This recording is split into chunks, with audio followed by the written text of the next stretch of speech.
So trigger warning lang to, FRC fam audiences right now who's watching this episode, as you will be discussing sensitive content, specifically topics on abuse, violence, and suicide. Actually, nakakalungkot and nakakagulat because according to the latest statistics from NSMHW, 1 out of 10 here in the Philippines have suicidal ideation, and 1 out of 5 has actually attempted suicide. Welcome to our Church Alive episode entitled You Are Not Alone, Finding Support and Faith in Times of Despair. Hello FRC fam, it's Shai. And Rap. September is Suicide Prevention Month here in the Philippines, and for this episode, we hope to raise awareness and understanding, especially on the topic of suicide and how to prevent it.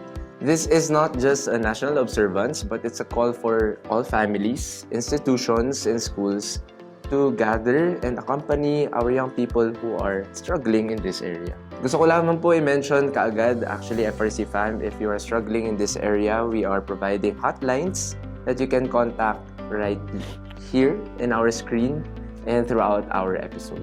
For this episode, we are joined by our esteemed guests who will be sharing their clinical and educational experiences on the topic. Of course, personal na rin siguro ng mga insights nila. We are very excited to hear from them and learn from them for this episode. First off, we have a fellow of the Philippine Psychiatric Association, a member of the Philippine Society of Public Health Physicians, Dr. Joff Kering. Welcome, Joff. Dr. Joff. Doc Joff, yeah.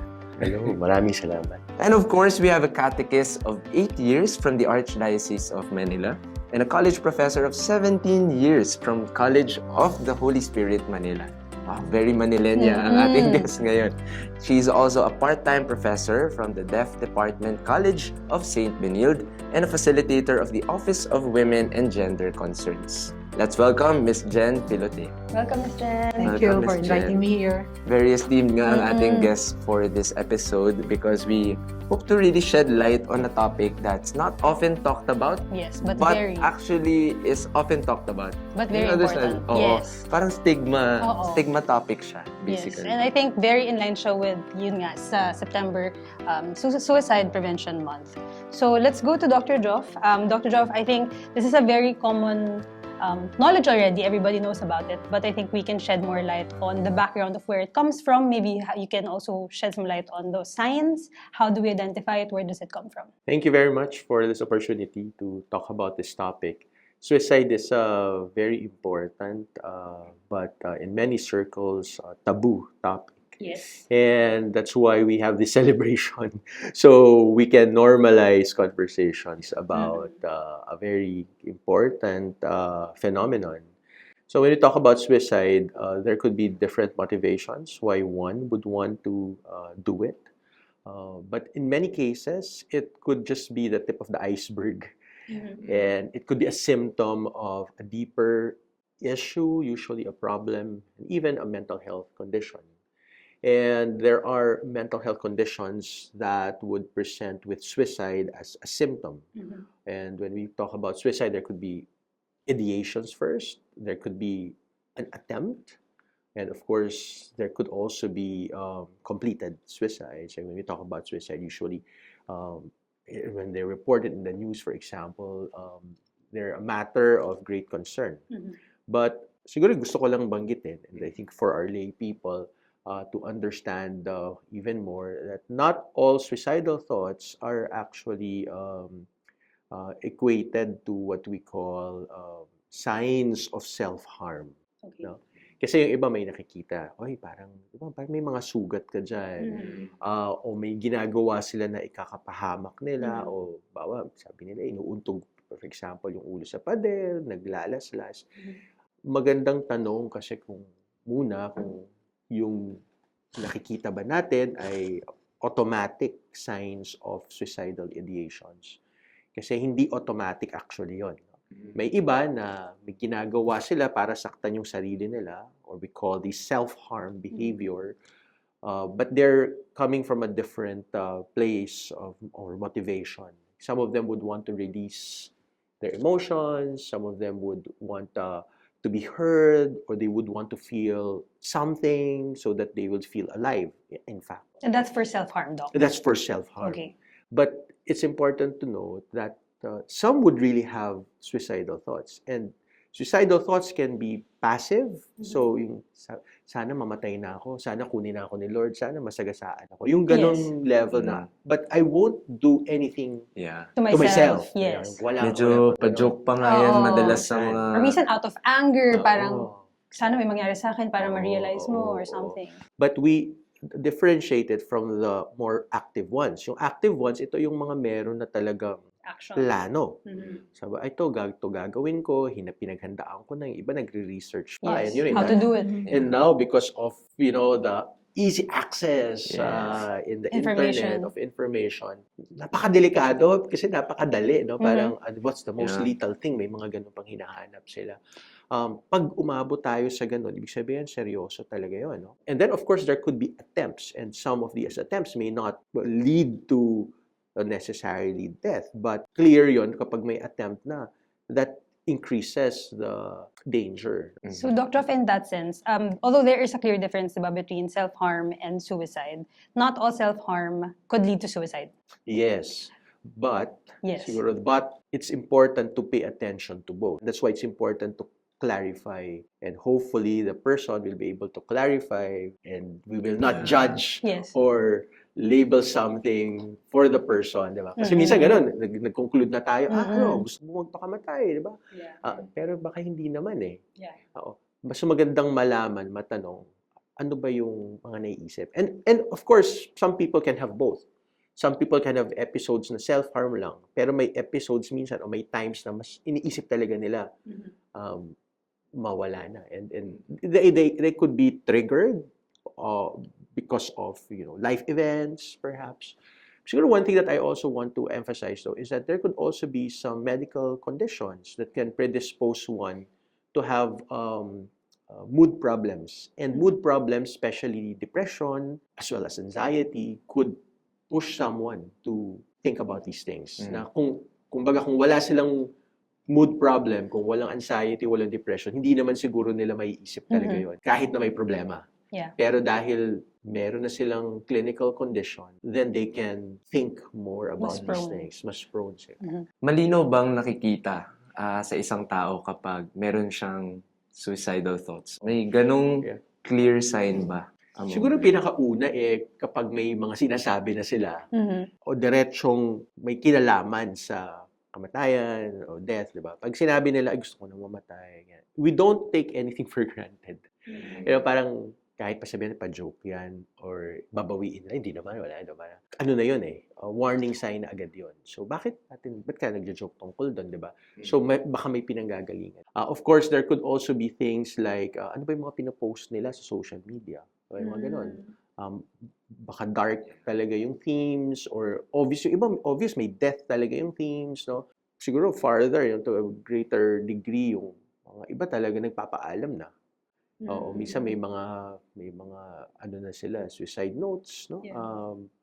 Ibig sabihin, naiisip na talaga nila yon. So, obvious, seryoso na yon. Kasi pag umabot na yon, obvious na yon. Bago humantong doon, ano yung mga pwede nating makita o babantayan natin para hindi na umabot doon, di ba? Oo. So this is where we want to look at possible mental health conditions that may be the cause of increasing suicidal thoughts. So papasok dito yung, well, obviously physical signs din. Ba pag may mga scars or any indication that there might be some self-harm. Although I clarified earlier, sabi ko hindi naman equivalent yon sa suicidal thought. Pero opening agad yun. Indication yun na may something's happening. Tapos, any drastic change in behavior or sometimes gradual, no? Pero talagang change from a certain baseline. Pag ganito siya, achiever siya, performer siya, okay yung grades niya, nakikihalubilo siya sa mga tao. Tapos, biglang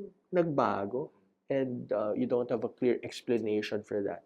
So I think we can ask Miss Jen naman kung ano ba yung mga different phases of struggles or motivators that, I mean, you are also exposed to children and like to adults, young adults. So I think maybe you can give us some perspective on your experience if you've talked to some kids that have these thoughts and have motivators and struggles such as what Dr. Off has described.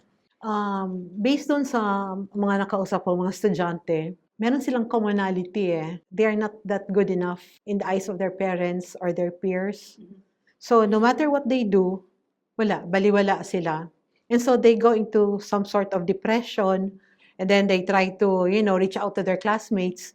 At nire-reject din sila ng classmates nila. And then ang napapansin ko sa kanila, tipong nagmumukmuk na lang sila. Meron akong project wherein they write their life story.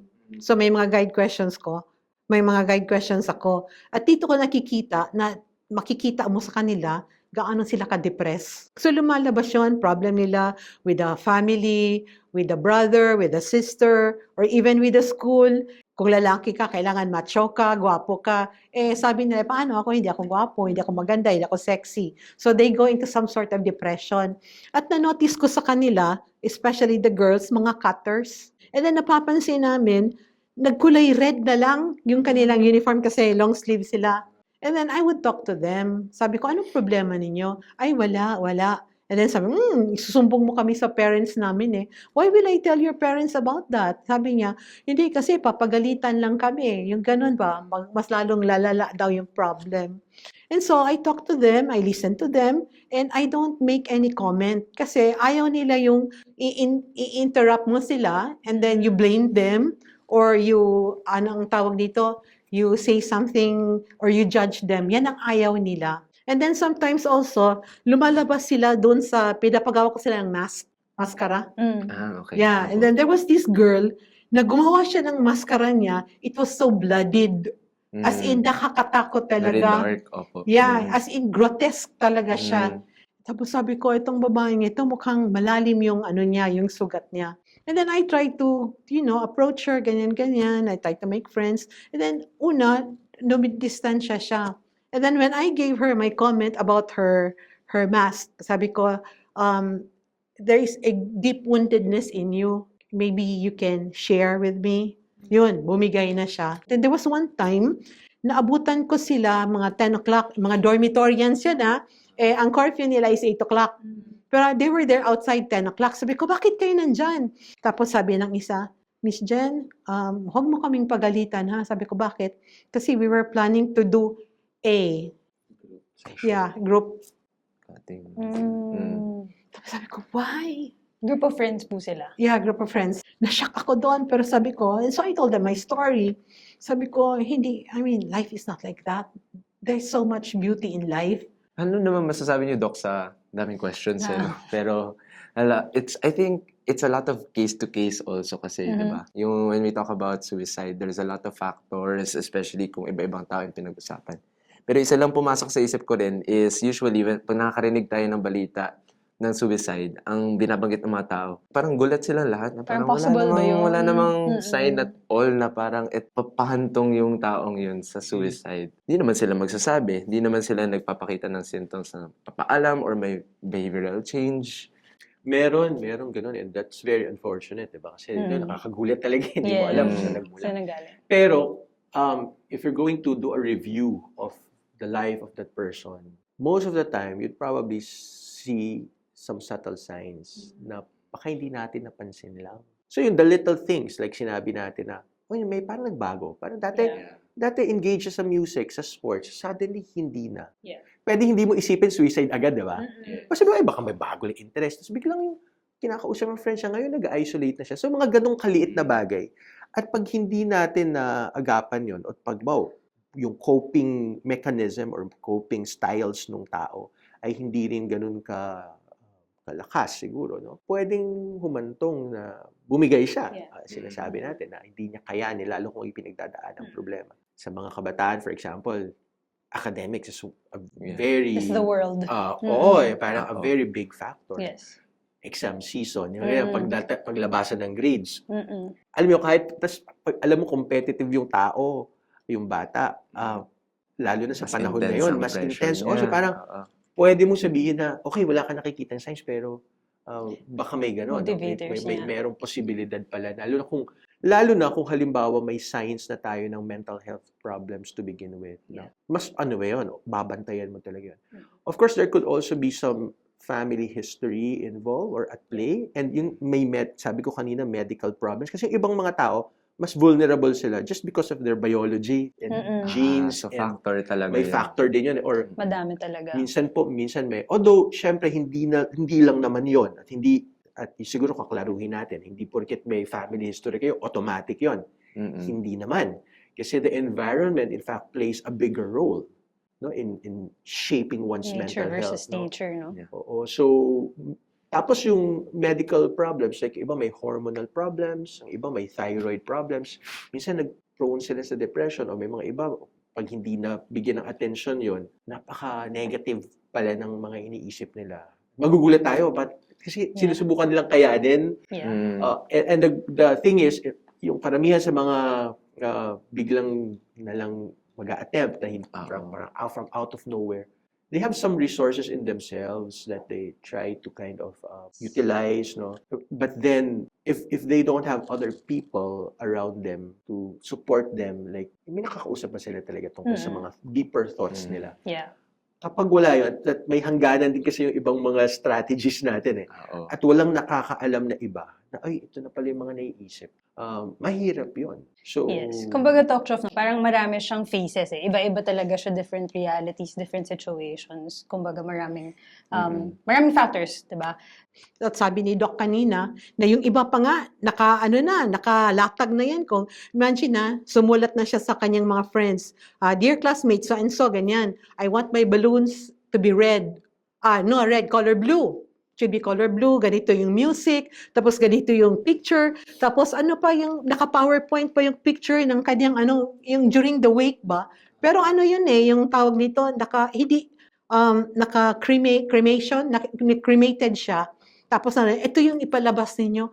Parang, wow, sabi ko, wow, I failed her as a student. I felt so guilty about it because I know there was something wrong eh. Pero akala ko kasi it was okay. Dala-dala ko yun, yung burden na yan eh. Pero later on I realized, no, I did my best. Yeah. But again, my best wasn't that good enough. But I keep on praying for her. Yes, Dr. oo, kasi parang I thank you for the real life stories, no? And I'm sure yung mga nakikinig sa atin, nanonood sa atin, baka may mga kilala sila, narinig sila. In fact, ngayon kasi, tumataas ang cases of suicide among our young people. And this is something that affects all of us, hindi lang young people. And in fact, another vulnerable population are the elderly. The elderly, Isa rin yun, no? But I think our focus kasi today is the young people. And that's also a very vulnerable population that's really affected. And the ages of the young people thinking and committing suicide are getting younger. Siguro gusto ko lang sabihin bago tayo magpatuloy is that suicide is always multifactorial. No? Kasi we can blame sometimes ourselves. We could be so guilty na, di ba, parang kasalanan natin yan, hindi natin na-catch. But it's always multifactorial. And I did mention earlier that there could be biological factors. There's the factor of a mental health condition that's really affecting it. And then there's the personality of the person, the coping styles, right? And of course, if there are cases of or experiences of abuse, trauma, they can be very viable foundation for thoughts of self-harm, suicide, no? At pag hindi na-address kasi yun, parang pwedeng lumala talaga yun. Of course, the social factors are at play also, the institutions. Now, we're talking about the family as a very important, crucial player in all of this. Kasi maraming binanggit ni ma'am kanina na kung unwanted ka at parang hindi ka napapansin ng mga pamilya mo, hindi ka nasusuportahan. Tapos pagdating sa school, na-reject ka pa ng friends o wala kang friends. Talagang dagdag yun. And worse in this day and age, bullying in schools, kind of like adds to it. Diba? Another thing pa yun, iba pa yun. Patong-patong. So, ang daming factors and then they look for places or people who can support them, and if they feel that they are not heard, if they are rejected, and sometimes they go to the church, right? And the church group, and that's why we also encounter a lot of them in our church groups, in the parishes, kasi they feel the church is a refuge for them. But it's also a challenge for the church because sometimes it's also in the church where they feel sometimes rejected or they feel the pain, even if especially because they expect something perhaps more from these places. Importante yun the spiritual aspect also is really a crucial part of the conversation. In fact, siguro dito ko na isisingit, no, yung Philippine Council for Mental Health, which is the highest governing body in the Philippines. This is connected and headed by the Department of Health with other stakeholders, including people from the NGO, the academe, the education institutions like CHED and Department of Education, actually came up with a national framework for mental health. And this is what we call the biopsychosocial spiritual framework. So biological, psychological, social, and spiritual framework. Lahat ng factors. Oo. So, Covered na. Oo. para maintindihan natin ang mental health in general, Yeah. and also mental health conditions. For example, suicide, a phenomenon. So, suicide in itself, by the way, is not a diagnosis. Hindi siya yung condition It's a- per it's se. an event. It's a phenomenon, right? Mhm. It's sometimes could be a symptom Mhm. of a deeper problem or a condition. Mhm. But if you're going to put it at the center and analyze it like, okay, what are the biological factors that may contribute? What are the psychological factors, di ba? Sinasabi ko kanina na personality, ways of coping, maybe influence of trauma. What could be also social factors? Kasama rin yung stigma. Hindi kasi pinag-uusapan, di ba? Yeah. Or hindi ko alam saan ako pupunta. Wala rin. Or di ba, papaschedule ako minsan ng tagal bago ako nakita. So, unfortunately, minsan nangyayari yun. Or hindi nila alam kung anong crisis line ang tatawagan. Na meron naman tayo. So, so yung mga ganong aspects ng access to treatment. And then, the spiritual aspect. Siguro, among young people, I think we also need to understand that there's a normal developmental phase where they ask many questions. And normal yun eh. To ask, who am I? Yeah. Is there God? Normal yun. Parang, where will I fit my spirituality?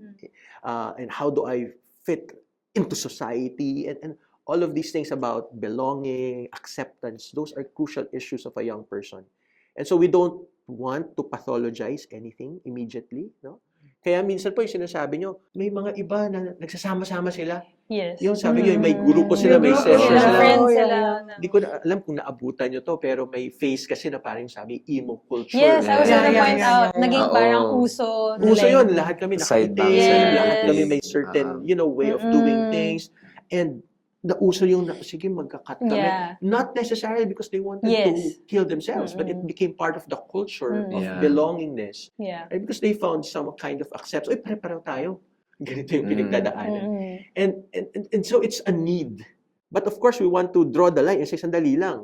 Hindi na healthy yan. Oo. Dangerous na yan. Yeah. Diba? Baka matuluyan. Mm. Because some people don't want to do it, but Napipilitan. napipilitan or minsan Challenge? Na-encourage lang. na-trigger siya or minsan parang, tatry ko lang, hindi ko naman itutuloy, pero parang na-aksidente, Ah. na natuluyan. Mm-mm. Or, and this is where I would also bring in the discussion the influence of other things like substances, like alcohol, drugs, no? But the dangerous thing with alcohol, especially, I'm not talking about addiction pa in general, but just, kahit one time ka uminom, it blunts your decision-making, your capacity to make good decisions, or, just sense of danger. And minsan, doon nangyayari yun. And we get patients like that na ER sila because of a suicide attempt. And then you talk to them, ginusto mo ba talagang gawin yun? Yung naglalaro sa isip ko, Dok, yun, pero hindi ko naman talaga gustong gawin talaga, kaya lang, lasing ako, nakainom ako, parang hindi ko na naisip ng mabuti kung ano yung tama. Tapos ngayon nagsisisi sila. And so you know what alcohol or other substances can do, it can push you further. What's important also to note, especially for those who have yung mga attempts already, we also want to give them the benefit of the doubt that they've actually debated that in their head, whether they will do it or not. Yeah. So it's not usually, lalo kung wala namang substances yan, usually, it's a creeping thing na parang naisip ko to, gagawin ko ba to? Ayoko, gusto ko, ayoko. And it's a long process usually, and that's where, in fact, pwede tayo maka-intervene dun kasi hindi naman to biglang suicide na agad, no? That's why this is good that we're talking about it. Kasi kapag na-catch mo isang tao na nag-iisip nun, may opportunity ka to bring that person to a different trajectory. Na, pwede naman palang hindi ko isipin yun. Or tulungan natin na maghanap ng ibang solusyon sa mga problema niya. When we talk about suicide, as we were talking about this whole topic, parang it's a lot of feelings in a way na parang nakakalungkot, syempre. But also looking at the generation now, I feel like it's really becoming some sort of norm. Or parang siyang underlying na default in a way. Medyo prevalent na siya. Very yes, compared exactly. to before. Even just on media. Like, I think I talked to you earlier about this, na mas nakikita natin siya sa media, mas pinoportray, even storytelling, mas nagagamit siya as a story in media, which I think is okay in terms of making it more... Making people more aware. Yes, aware and awareness. Actually, a lot of young people are very much aware. Yes, of but this, I think it's a very phenomenon. dangerous thing to also discuss. So I think we also have to handle it with care in terms of how we're able to communicate it to the public. And I guess dun na din papasok yung importance ng people around the youth who play a factor in their formation, in guiding them. Kasi ibang bagay yung lumapag yung ganitong culture at phenomenon among the youth. Pero yung to be able to process that and talk about that, maybe the awareness has to also come from us, mga mas nakatatanda at parang mga those who are around them. And so when we talk about, for example, our parents, our educators, di ba?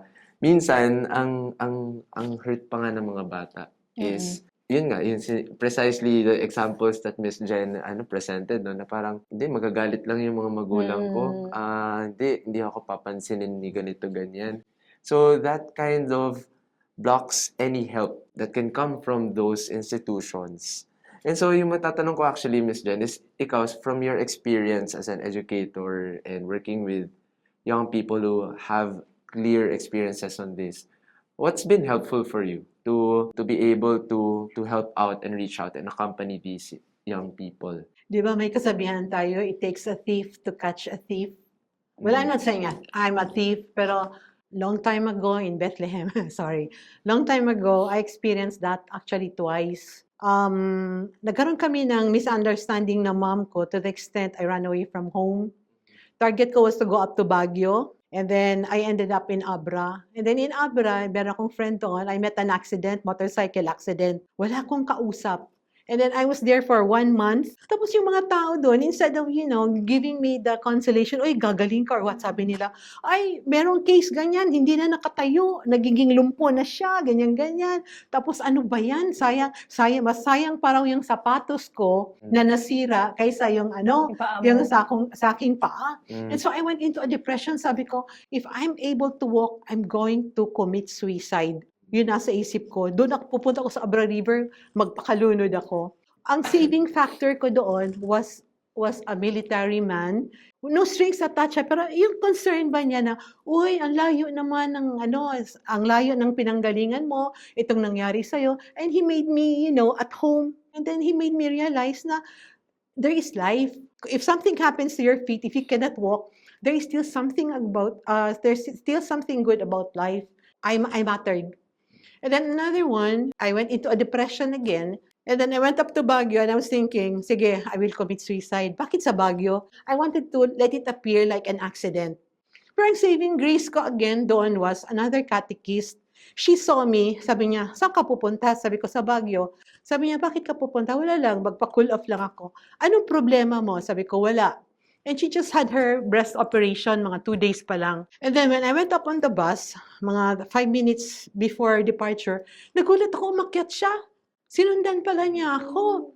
Sabi ko, why are you here? Sabi niya, wala lang, gusto ko rin magpalamig kasi masakit yung operation niya. And so we went up to Baguio, and then she noticed me. I was walking dito sa side, ganyan. And then sabi niya, taga dito ko lang siya. She grabbed me by the collar. Sabi ko, anong problema mo, Filoteo? Sabi niya gano'n, ha? Sabi ko, ha? Bakit wala akong problema? Come on, out with it. Sabi niya, I will not judge you. I will listen. I will not say anything. Just tell me. And then I cried. Talagang bumigay ako and I told her my problem. And then I realized na I mattered pala. Again, I mattered. Somebody listened to me. Somebody cared. And so, nakarating ako sa College of the Holy Spirit. So, ang daming mga bata doon na maraming mga suicidal tendencies, and I could relate with them. And I told my co-teacher, sabi ko, kasi bagsak sila sa grades nila, yung sinabi ni sir na baka this could be a sign na nagpapapansin sila, this and that, yung ganyan, ganyan. And so I told my co-teacher, sabi ko, please, let's consider this student kasi dami niyang bagsak, nagagalit na sila. Let's consider kasi ganito yung case niya, ayaw nilang maniwala. Binansagan pa nga akong mother of perpetual help daw ako kasi I always listen to my students. I'm so caring. I have compassion for them, and I cannot understand why they can't understand students. Now, question you asked me kanina, why am I into that? Because I was there, and I know where they're coming from. Yes, po, Miss Jen. And I think thank you po for sharing your story with Yes. us. It's very heartfelt and also very strong of you to share your story. And I think the students are very lucky to have you po. Kasi I don't think all of the teachers would really spend time Yeah, they were. understanding and like Yeah. ilalakad niyo yung grades Yeah, because may totoo. pinagdadaanan sila. Mhm. And I think that's also one of the stigmas we have to break. Like people who are trying to help, no? Kasi parang madalas din parang nila, nagpapaka-savior ka. Oh, yeah. Or something, Oh, di ba? yeah. There's that thing, Totoo. savior complex. Figure Right? complex. Bisaya Bisaya complex. complex. Yan ang sabi So, namin, Bisaya I think that's complex. also another thing that needs some addressing. Yeah. Like, kasi nga, these people, they don't really communicate a lot. So if... Buti na lang may Messiah na Yeah. tumulong. Oo, diba? And yung mga tao pong tumulong sa inyo, it's not even like kapatid or relative. Very, like, bigla lang nagkataon na nandun sila and maybe God sent them to you also, yeah. diba? In that Ginamit siya moment. ni Lord. Oh, and you're also meant to be here telling your story and then helping all of Yes. those students, right? So, Parang ang nakita ko nga sa stories na na-share ni Miss Jen is the importance of accompaniment and having someone with you, especially in challenging times. Like, Yes. very practical yung mga challenging experience yung Miss Jen. and very ano? true with Miss Jen's story, Oh, no? and so Kitang-kita. very real din yung kapag may presence who's Mm-mm. ready Yeah, totoo to yan, show you totoo yan. importance and care. And I think that's one of the things that we can be encouraged, FRC fam, to be a presence to the people around us, especially to younger people, older people, regardless if we feel like they're having suicidal thoughts or not. Because as Doc Joff mentioned, it's not something that we can be certain right away of. Yeah. But what we can do is to be actually present and show God's love and presence to the people around us. Diba? If I may, you said, diba, hindi mo alam minsan na may ganun palang thought sila. Yes. Pero that simple act or gesture of, hindi, samahan kita. Diba? Yeah. Diba? Parang, hindi naman niya alam exact. Siguro baka nagduda ba sila? May Yes. naisip ba? Siguro May may naramdaman sila. May naramdaman. pasabong ng Holy Spirit yun, diba? Pero kahit pa hindi sure, but you know, just being with that person, as you mentioned, that's really important. So I wanted also to clarify that some people kasi, especially those who undergo mental health conditions or those who have some suicidal thoughts, actually when they do something or they say something, it's a cry for help. Yeah, cry for It's a help. cry for help. Even if sometimes minsan parang OA, di ba? Feeling natin, parang feeling natin, nagpapapansin ba yan? O feeling natin, nakakainis na yan. But actually, it's a cry for help. And they may not know it. Yeah. And sometimes, you know, it's a very unconscious thing, but the behavior may be a way for them to actually really ask for help. We would say for those who are now more aware of this phenomenon, that's our opportunity. Sana wag natin palampasin yon. Kahit hindi tayo sigurado, just to ask the question, kumusta ka ba? May gusto ka bang ikuwento? Anong maitutulong ko? Alam mo yung mga ganong tanong without judgment Yes. na parang hindi mo sabihin, naisip mo ba suicide? Yeah. Di ba? And there's Very also- generic. Yeah. Generic lang. I mean, Kamusta? ano lang naman. Oo, Yes. kamusta lang naman. So siguro magsisimula tayo doon.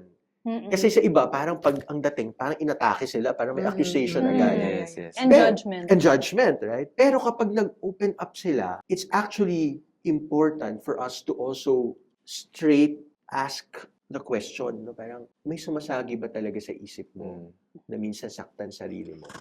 O mawala na, magpakamatay? Because some people also avoid asking those questions. Because of fear, because of the stigma, Yes, or a lot because of things, yeah. parang discomfort. Mm-mm. Pero mahalaga yun eh. Yeah. Kasi siguro this is where I also want to say that there's also a misconception na kapag nagtanong ka, nai-introduce mo pa ang isang topic na hindi naman niya naiisip. Or you will make it worse. Right? Huwag mo na pag-usapan kasi baka lumala. But evidence would actually say otherwise. Kasi kung meron talagang suicidal thoughts, nandun na yun at hindi ikaw yung magdadagdag nun. Ngayon, kung wala, sasabihin niya wala.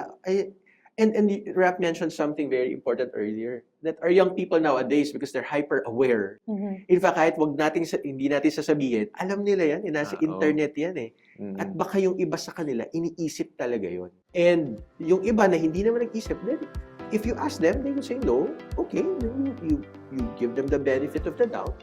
But at least it's an opening for those who have the thoughts that itatanong at pwede silang umamin. Yung iba nagde-debate in their head. Gusto ko ba to? Gagawin ko na ba to? Kaya ko ba? Kaya ko ba? Kaya ko ba? But and a simple question like that can actually change things. He said the more you, and this is also true in the biblical sense, the more you put something in the light, the better. Kasi if you hide it in darkness, then it actually grows even more. And I think important, Doc, nung sinabi niyo yung mga hotlines natin, for people also who can't and feel like they can't talk to people they know. Parang I think that's also another issue that these people are facing, na parang, who do I go to? Nakakahiya. Like, if I talk to my friends, seryosohin ba nila ako? Or family even. Or minsan trigger din yung mga Yes. kilala nila. Yeah. Pwedeng sila pala yung problem. So, I think it's very crucial then to know din kung sino yung mga kakausapin nila. Hello, FRC fam. Alam kong napakalaman na ng mga diskusyon natin, kaya kailangan muna natin ng break. Abangan nyo sa susunod na episode, masihimayin natin ang kung paano tayo makakatulong sa suicide prevention sa mga tao sa paligid natin. FRC fam, alam natin na maraming aspeto ng usapan ang tungkol sa suicide awareness and prevention na hindi natin ma-cover all in one episode. And we want to take part in providing more information and resources should you be faced with a crisis situation. Again, it's Chai. And Rap, who leave you with the wise words of Venerable Patrick Peyton that The family that prays together stays together. and a world at prayer is a world at peace. See you in part 2.